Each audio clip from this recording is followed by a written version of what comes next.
In one way or another, we're told that happiness is the ultimate goal in life, and one of the main ways to be happy is to buy material things like cars, phones, expensive clothes, and so on. When you take a step back and think about it for a little bit, it may seem like consumerism sells products, and it partially does. But what it primarily sells are identity enhancers, things that enhance or improve people's self-image. This is why some people form identities connected to things like what kind of phone they have. Some people even see someone having an Android phone as a deal breaker when it comes to dating, as crazy as that may sound to sane people. So in a world based on consumerism, you are not sold shoes, you are sold status. You are not sold makeup, you are sold worthiness and beauty, even if it's artificial. You are not sold a car, you are sold freedom, power, and success.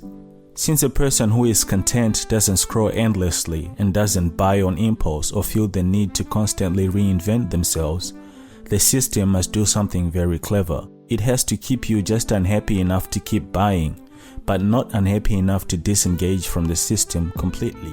It's often seemed to me that a person who feels happy and secure isn't going to be a very good consumer, because that person isn't going to be looking for products to shore up the self-image or to feel better about oneself. The trick is, there is always something you can buy. You can never make enough money, and you can never buy enough things.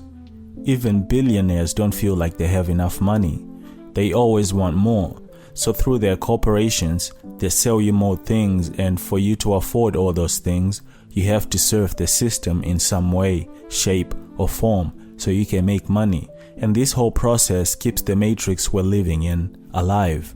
From a behavioral standpoint, insecurity is the most profitable emotion there is.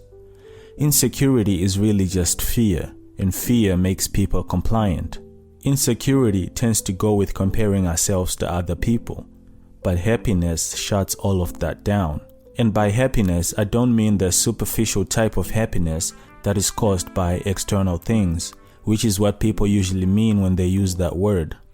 I guess a more appropriate word would be peace, which comes from within and isn't dependent on the external world. A recent study by Psychological Science has found that people spend more if they're feeling sad and self-focused, even when the sad feelings are temporary. The ideal consumer is someone who's constantly dissatisfied, constantly needs more and more products in order to feel better. Actually, the ideal consumer is an addict, someone who has to have a product, and the product will never really meet the need, so the craving goes on and on and on and never ends. A happy or peaceful person lives in the present. They are harder to manipulate because they are conscious, and they are less suggestible to marketing narratives and external influence in general.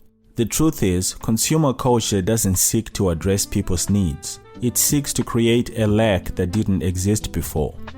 The problem for this kind of system is that a peaceful human being doesn't need a brand identity or constant stimulation from buying new things. A conscious person doesn't need validation through objects. So from an economic standpoint, peace and happiness are inefficient, and stability is bad for growth models that require endless expansion. Social media plays a major role in all of this, because on social media you're shown curated happiness, filtered success, and performative fulfillment. And subconsciously, you compare your internal reality to someone else's highlight reel. This produces a very specific emotional state.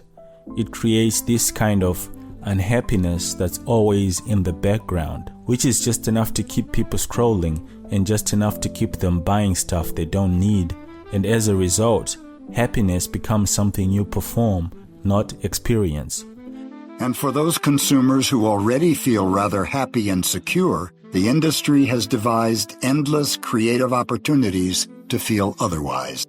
In 1987, Vogue warns American women that working in an office can damage their skin. Air particles found in an office can lead to what Vogue calls occupational dermatitis. In 2006, Vogue warns its readers about so-called aging feet. It becomes more important to be seen by others as being happy rather than actually being happy. And of course, real happiness is inconvenient to the system of control called the Matrix. What they don't want you to realize is that you don't need most of what you're sold to feel okay. And once you truly feel okay and at peace within yourself, the spell that society has put you under starts to weaken. Your attention returns to your inner body rather than always being focused on the external world, the world of the senses. You stop being a perfect consumer and wage slave, and you start being a free human being again. The moment you stop chasing happiness or peace as a product or as a future state you want to experience, you begin to step outside of the matrix.